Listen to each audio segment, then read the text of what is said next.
Bonjour, comment allez-vous? Well, thank you, Prime Minister. Thank you, Minister.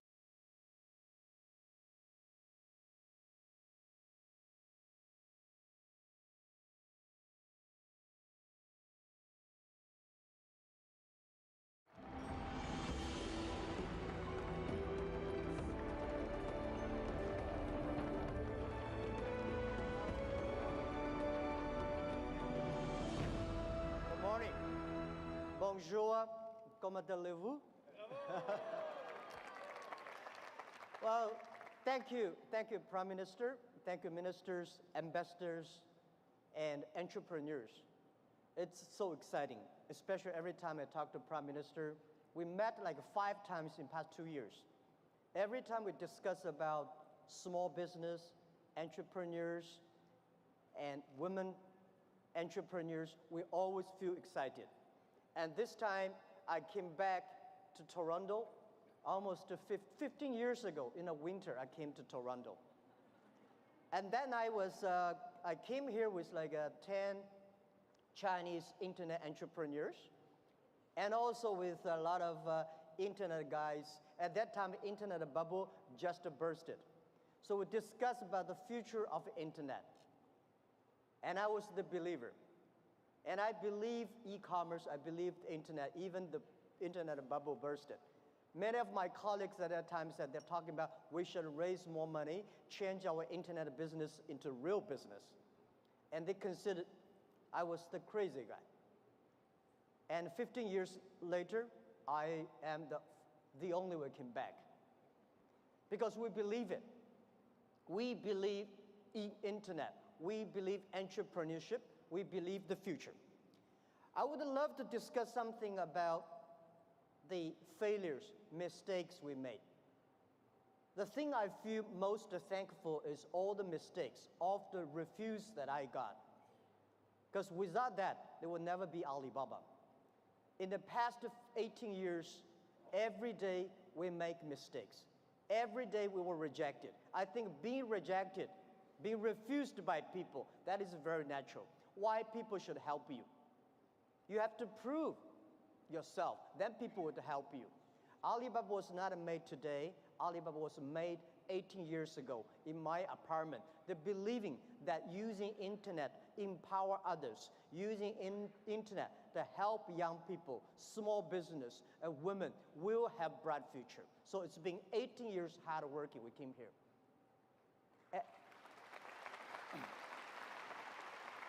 Today, there are a lot of books about us. I don't read these books because I think these books are not about us. People love to see successful stories, but most of the success stories, they succeed because of the mistakes. I encourage all the young people, entrepreneurs, to learn from the mistakes.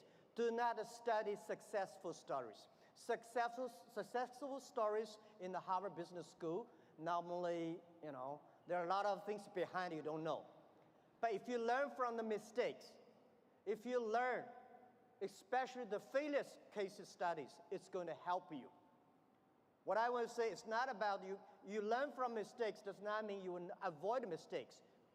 You will learn the attitude towards these mistakes and never give up, fighting again. Of course, it's very, very painful when you are rejected, when you're refused. I went all around looking for money. Nobody give us the money. I all go around looking for partnerships. Nobody believed small business and e-commerce in China would work. I was very painful that day, and when I saw one movie, Forrest Gump. I love that movie, especially the sentence said, Mom said, life like a box of chocolate. You never know what you're going to get. So stay full. Stay foolish to your dream and continue to fight. So this is what we did. As an entrepreneur, we never complain. When people complain, the opportunity comes.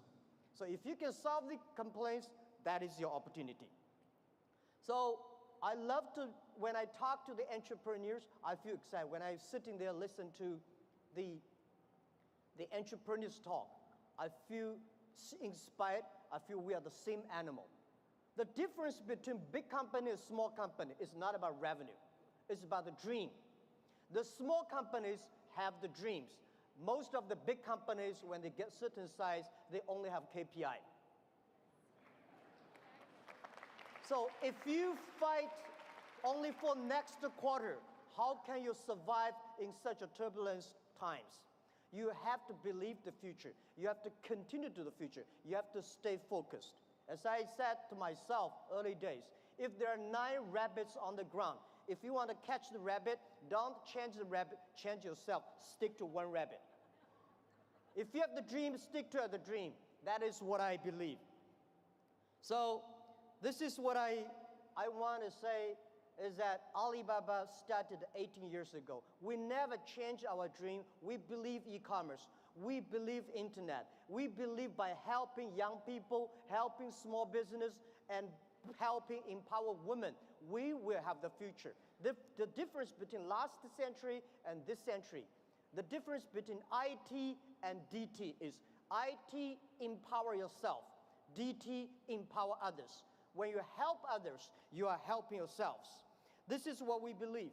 18 years ago, 18 people in my apartment. When we had this dream, when we started, everybody say, you guys are crazy. How can you do e-commerce? No infrastructure, no credit system, no logistics, no this, no that. How could you do internet? We say, if there's no logistics, let's build it. If there's no credit system, let's build it. That is why they need entrepreneurs. I remember when we launched the Taobao, was funny.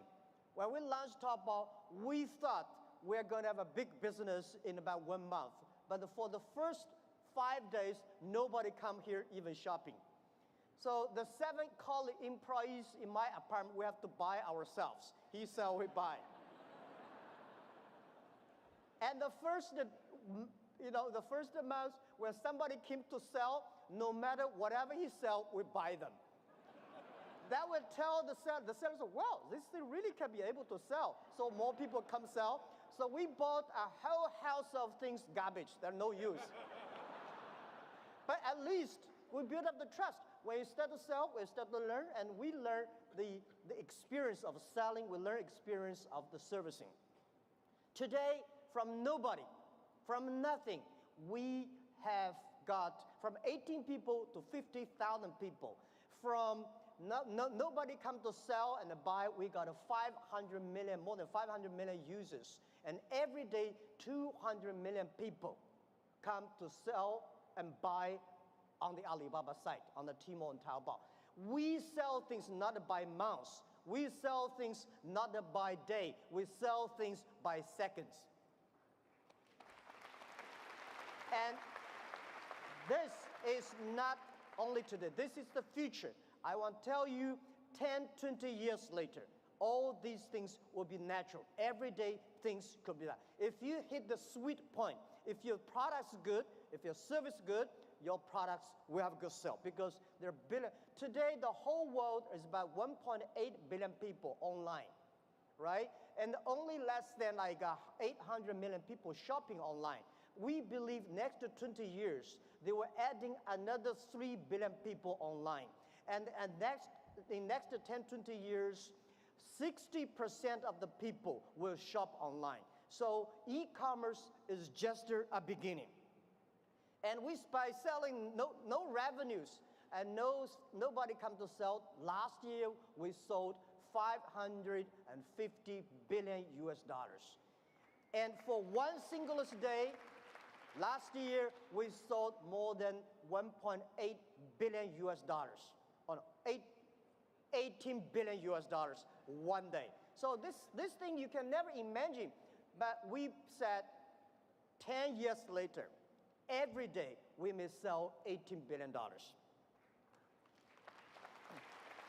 Even at our size today, we still think we are small business because we still have the dreams. We think our mission is helping doing business easier.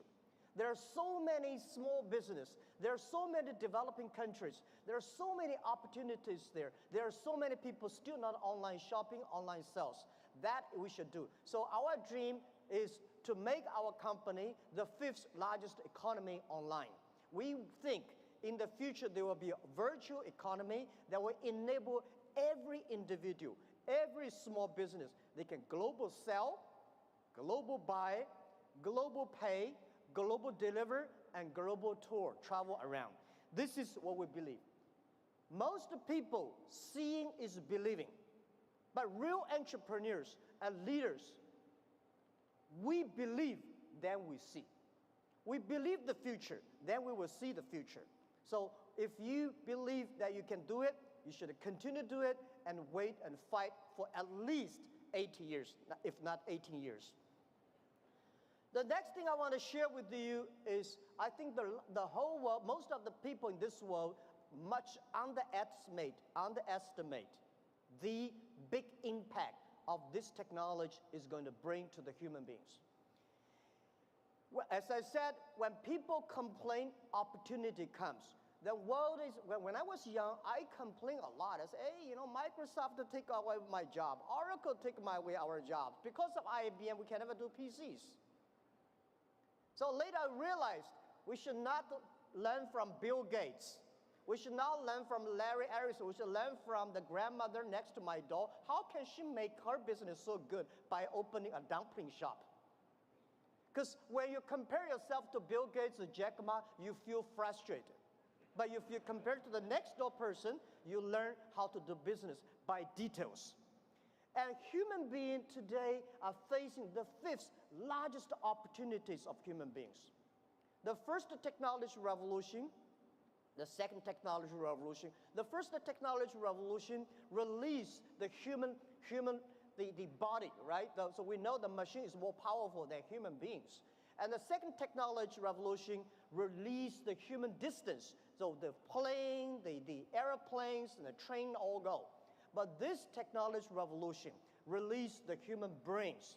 People start compete by wisdom, by knowledge, not by muscles. This is why I believe women have much more opportunity and should be the leaderships of this century. It is the competition of care for others. It is the competition of wisdom, not muscles, right? This is what we believe. And also I would say in every technology revolution takes about 50 years. The first 20 years is about technology. The next 30 years is about application of the technology.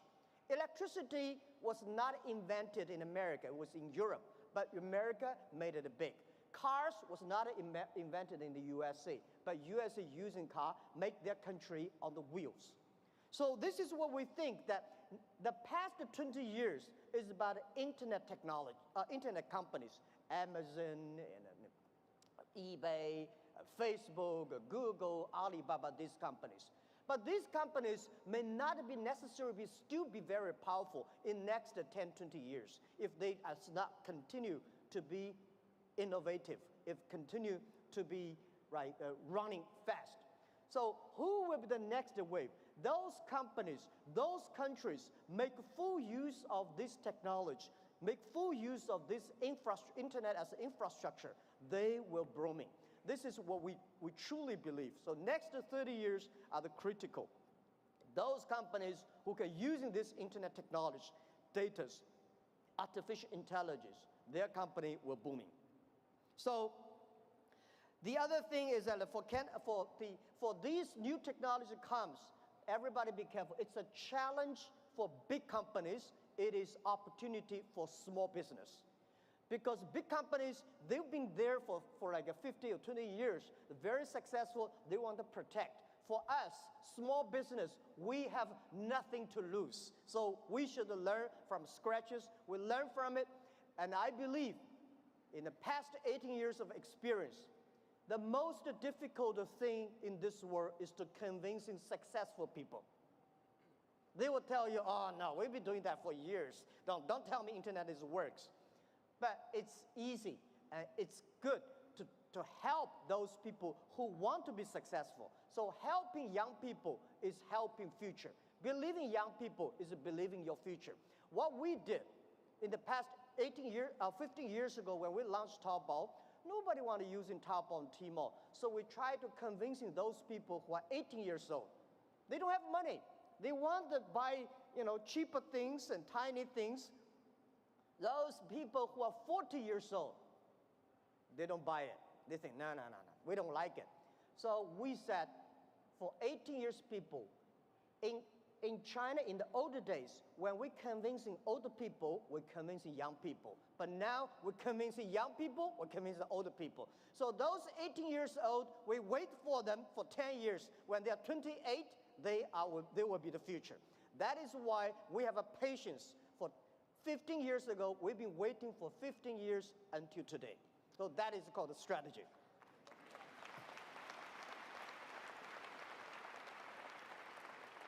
The next thing I want to talk about the trade. I'm a fully believer of free trade and globalized trade. And I think when trade stops, war starts. So trade is not buy things. Trade is appreciation of the culture of the other side. How can you stop trade? People are moving very fast. There's one thing for sure, a lot of jobs will be taken away because of the artificial intelligence, because of the robots. Don't worry about that. People say, artificial intelligence is going to control, machine is going to control human being. Trust me, human being will never be controlled by machines. We invented the trains and the cars. At that time, we all worry about these cars and trains, electricity. But finally, human being can control that. And I want to tell you that artificial intelligence is going to create a lot of new jobs. But the next 10 years, it's going to be trouble. And I want to say that manufacturing is not going to create a lot of jobs because most of the manufacturing were produced by artificial intelligent robots. The service industry, tourism is going to create a lot of jobs. Service is going to create a lot of jobs. But when people don't have jobs, what are people going to do? So a lot of people worry, what are they going to do? I tell you, at that time, most people will only work 4 hours a day and 3 days a week. But how can we surviving? I tell you, even if you work 4 hours a day, 3 days a week, you will still be very busy. My grandfather working 16 hours a day in the farm. He said, I'm very busy. We work 8 hours a day, 5 days a week. We think we are very busy. So I tell you, when you only work 4 hours a day, 3 days a week, you will be very busy. You will travel all around. You will always mobile. You will always on the car because normally we only visit 30 cities in our life. 10, 20 years later, you will visit 300 cities in your life. So you're always on the way. When you're always on the way, you are always mobile. When you're all mobile, how can you stop globalization? It's impossible. People love to trade. So remember one thing. The way trading, the formality of trading is completely changed. Normally, small business, big companies go to the trade shows. We, small business, we don't have a budget. We cannot get the visas. We cannot have the time to go to the trade shows. The best trade shows is online. In the future, it's not e-commerce, it's e-business. In the future, there will be no made in China, made in America, made in Canada. In the future, most of the products made in internet. You may design here and sell there and assemble it here. So all the things next to 10, 20 years, the way we do business is totally different. So get ready for that. So the distance is no longer be issues. Think about it. The questions we got 15 years ago when we do e-commerce in China, people say, how can you deliver things from Beijing to Shanghai in 5 days? How expensive? What's the cost of delivery? Today, we can deliver Beijing to Shanghai, like 3 or 4 hours. Within 24 hours, most of the cities in China will be covered. Most of big cities, half an hour will be covered. Our vision is that in next 10 years, most of the countries in the world will be 72 hours. So distance is no longer the issue. Sell things from Toronto to Chicago, there's no difference between Toronto to Chicago and Toronto to Shanghai. everything will be delivered within 72 hours. Because of the new supply chains, things could be even much more efficient. Things could be much more cost effective.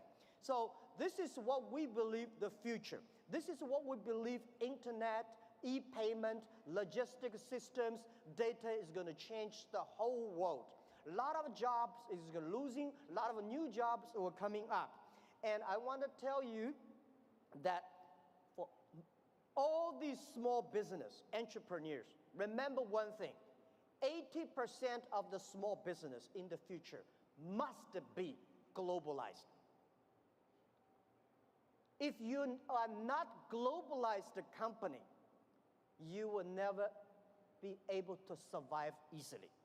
And if you do not use the internet to globalize, not the necessary Alibaba. If you do not use the internet to globalize your business, you will not have a chance. If you do not know C2B, because last century manufacturing is about a B2C. In the future, it's got a C2B, consumer to business. So all the model is going to change.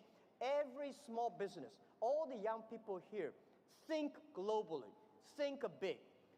Right? You only in the past you only do things if you do things in your only small county, you're a small tiny business.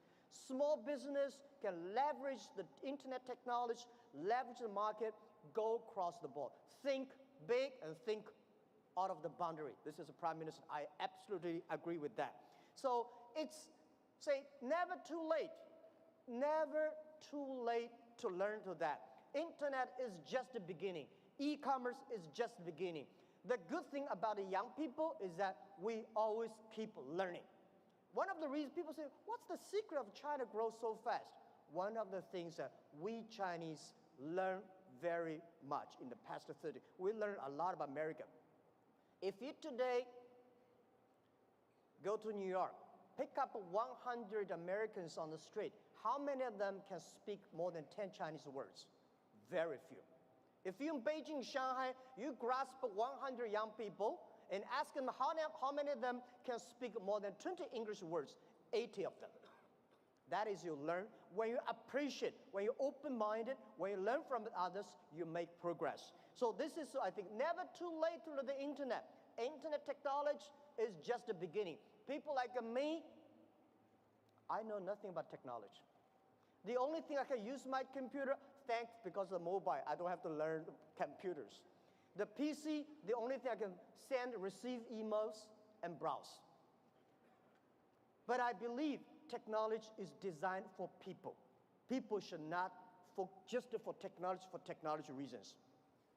The next point I want to talk about China. China changed so much. It's amazing.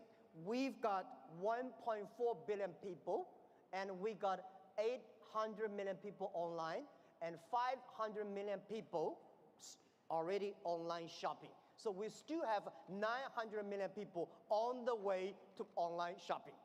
So there are about 300 million middle class, and we have 130 million people travel outside China every year. Guys, imagine, can you imagine 130 million people travel all around the world? It's a moving country.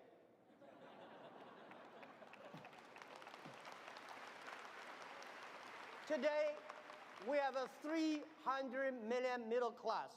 We are soon going to have more than 500 million middle class. You have any ideas how many chickens Chinese people eat every year? We eat more than 7 billion chickens every year. It's like the population of a human being. We eat more than 600 million pigs every year. So it's a huge, huge demand. And nobody believes the logistic package delivery. We today in China deliver over 80 million packages every day. And on the singlest day last year, we created 650 million packages in one day. We believe 10 years later, every day there will be 1 billion packages. This is all the things that is happening.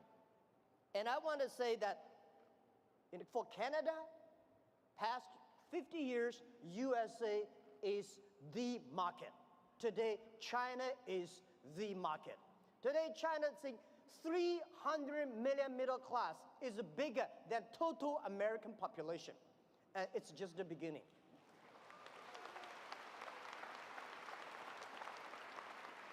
So please learn to business online with Chinese. People say, doing Chinese business with Chinese is very difficult. Let me tell you, doing business with any people is difficult.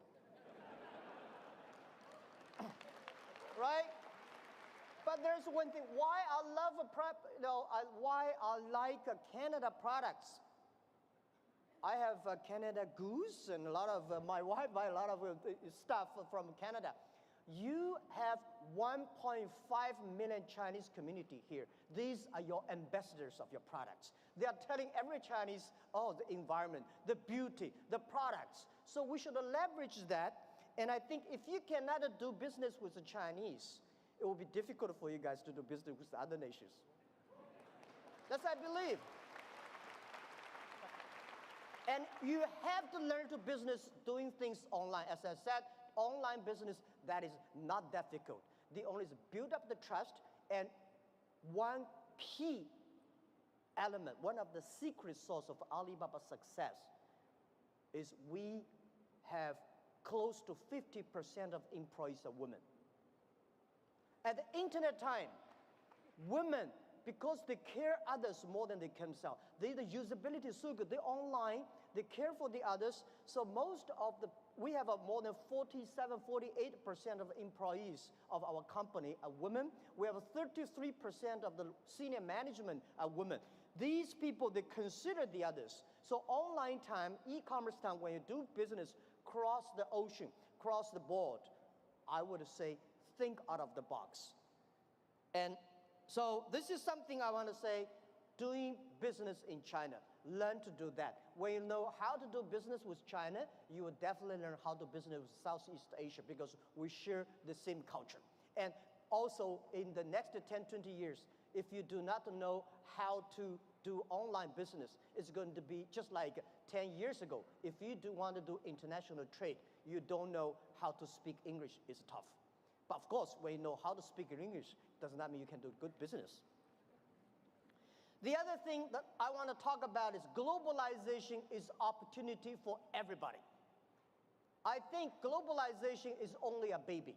Past 20 years, the globalization, especially the trade, is controlled by 60,000 big companies. The world was 2080. A lot of companies, the 20%, and they just focus on 20% of the big companies and developed countries. We believe the world should be inclusive. Globalization should be inclusive. Young people should have the opportunity. Small business should have opportunity. We hope that every government have free trade zones for small business. There are a lot of free trade zones, but they're all designed for big companies. If we encourage a small business to import, export, they should have the same rights like any big companies within 24 hours custom clearance. This is what we think. We should also have the same all kinds of tax privilege for small business. And this is what we believe. And every country should pay special attention to the next 30 years. Pay special attention to those young people who are below 30 years old. Pay special attention to those companies who have less than 30 employees. By the way, let me tell you, 30 employees in the industrial time is a small business. On the digital time, they are huge, big companies. So I want encouraging everybody here that using internet, do business with China. And whether you do business through Alibaba or eBay or Amazon or whatever, that is okay. This is the skill every small business must have. And if you want to open the huge market, China is the market. If you cannot find a customer from 1.4 billion people, you really have a big problems there. Right. So if it is a big market, it is the way to do business. Why not have a try? Don't be afraid. Don't be scared. Today, we do business. It is much easier than 1,000 years ago, our ancestors. It took 8 years for Marco Polo from Italy to China, and 80 years from China back to Italy. Today, it only takes less than 8 seconds. You can go to China 1 million times. Think about, at that time, they're so dangerous on the road. Today, not that. Don't worry too much about IP, counterfeit. Don't worry about privacy, security. Human beings have ways to solve these problems. Don't worry about artificial intelligence is going to kill our jobs. Artificial intelligence, new technology will create a lot of jobs. We don't have a solution, but there is a solution. We don't have a solution. Young people have solutions. Early days when electricity was invented, people worry about that will kill a lot of jobs. People worry about that will kill a lot of lives. We know how to control that. So be confident. As an entrepreneur, as a small business, have a dream. Stick your dream and be full to your dreams and believe the future. And hire as many young people as possible because they are never scared. Today, the world is full of scary people. Oh my, this, that. Young people never scared. What they scare is they scare about us. We make wrong decisions. We make the wrong policies. We kill their future. So trust the young people. Trust the small business. Build environment. Build the ecosystem for them. This is our future. And please, take one thing. Alibaba will be honored, loved, to be the gateway to China. Alibaba will be the gateway to the global market. Our mission, why Alibaba? Why we call Alibaba? Of course, Alibaba easier to spell everywhere in the world. You pronounce the same. The other thing is open sesame. We believe internet is a treasure island. We should open sesame for everybody, every small business, and every young people. So please take Alibaba as the gateway. We want to enable every small business. Without a small business, without young people, without women, there will be no Alibaba today. So we will continue to do that, and we'll continue to work with you. Thank you so much. Thank you. I'm just hitting him. I'm just knocking everyone. I cannot become depressed because I don't believe in it. Many young people, especially boys, have literally stopped me in the street since that first interview to ask me about Andrew Tate. I've been staggered, honestly. You have no plan. You have no plan whatsoever. Men who do not control their emotions are dangerous. Okay, so the days of easy money are gone. I want to, even in the last 2 or 3 years, it was easy money mode. Who gets to decide where the line is and whether people like Andrew Tate cross it? Is that guy unapologetically troll-like? I'm from a council estate in Luton. I'm now a billionaire. I think that a lot of people don't understand that it's all of the challenges and struggles that's going to make them, it's either going to make or break them. I don't read studies very often, but I was sent a study about stress from somebody. It's probably the best study I ever read. And it's talked about the placebo effect of stress. And it said that they took some of the most stressed people in the world, CEOs, etc. And the ones who believed that stress was really bad for them were dying earlier because of the cortisol inside of their blood. And they said stress is really bad for them, they were having heart attacks. But the ones who believed that stress was good for them and it made them perform, I perform under pressure, stress is good for me, they were living longer. So the same drug inside of their blood, how they framed it inside of their mind had different effects on their body. So from that point onwards, even though I already thought this way, I knew I was the right way. I knew it was the right way to think innately because I've done pretty good in life that way. But this confirmed it. Every time I feel stressed or under pressure, I get excited. I hate to not be stressed. I wake up and I'm like, everything's fucked. Good. Yes. That's just how I am, right? But it's how you adopt. It's how you look at the problems and how you use them to fuel you. So the question was, what's the problem for the average man today? What's the biggest problem? I think there's a whole host of problems. But what you have to do is frame it inside of your mind and understand that all of those problems are going to allow you, give you the fuel, the unlimited motivation that you need to become a successful and beautiful individual if you frame it in the right way. If you take a man and give him a life shielded from problems and he never has any to face, I guarantee you he's terrible at being a man. The best men in the world have gone through shit.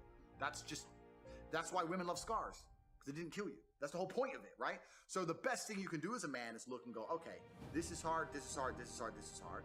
I feel negative because these are all so difficult. I'm struggling with X, Y, Z. Let me internalize all of that and turn it into a superpower. Let me become genuinely uncomfortable with my situation in life and go and fix things. Because, like I said, the universe is absolutely and utterly very giving. And if you truly hated being in the position you were in, you wouldn't be there very long. No, I do not believe in clinical depression, and you're never going to. I'd love for you to try and convince me it's real. It'll be quite interesting. Do you think it's an invention of the US pharmaceutical industry to sell you pills? Well, I think that that's certainly part of it. I think that's part of it. But I've had this conversation with a bunch of people, and my basic premise is that I refuse to believe in things that take power away from me. If you are in a haunted house and you believe in ghosts, you're scared of the haunted house. If you're in a haunted house and you don't believe in ghosts, you're just in a house and you don't care. So I don't like the idea when someone explains to me the idea of one day waking up and being miserable and not wanting to live anymore, and it's nothing to do with my circumstances and I have no power over it, and no matter how good my life is, I'm still gonna feel terrible and I'm gonna wanna die. That's not an idea I subscribe to. That's not a reality I'm ever gonna want. But that's for a myself. reactive depression, isn't it? You can be reactive depressed for the day, for example, Feeling for a while. Or even chronically, you know? Feeling depressed is real. Yeah. Depression as a disease, I do not subscribe to. The idea, I believe, that if you feel depressed, something is depressing you, and you should try your best to fix it. You should take control of your life and do your best to fix it. The idea, but they don't say that. They don't talk that. They say depression like it's this magic thing that comes out the sky and it gets in your brain, you're sad no matter what, and there's nothing you can do about it, and you need to only take pills. And I think that's a very bad way to look at the world, and that's a bad idea to subscribe to. And if you start to feel depressed, let's say your girl leaves you and you start to feel depressed, but you believe in the idea of depression, you're now going to start diagnosing yourself as clinically depressed, self-hypnosing yourself into hypnotizing yourself into being clinically depressed.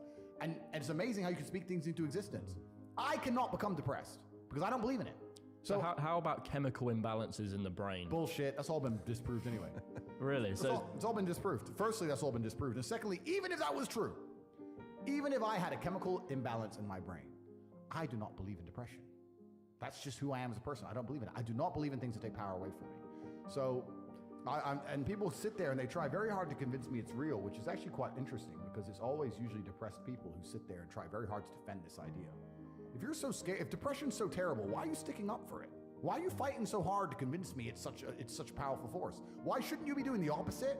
Shouldn't you be listening to me? Whose team are you on? Like, do you want to be depressed? Like, it's insanity, these people who are so desperate to push this idea. Then you add in the pharmaceutical element, and the fact that everyone's taking these fucking drugs, messing with their brain chemistry. It's garbage. I think that you feel depressed sometimes because you're human. So you felt depressed at times, would you say? We're all human. Yeah, because I felt depressed. I mean, I had some major, it might not sound big, but some major dental surgery done, and it really got me down for a while. But my businesses and running those, to be honest, picked me up because it was like, I can't be like this. Get in there, do some business. Well, completely. And also, let's look at it. Let's pretend I'm completely wrong, right?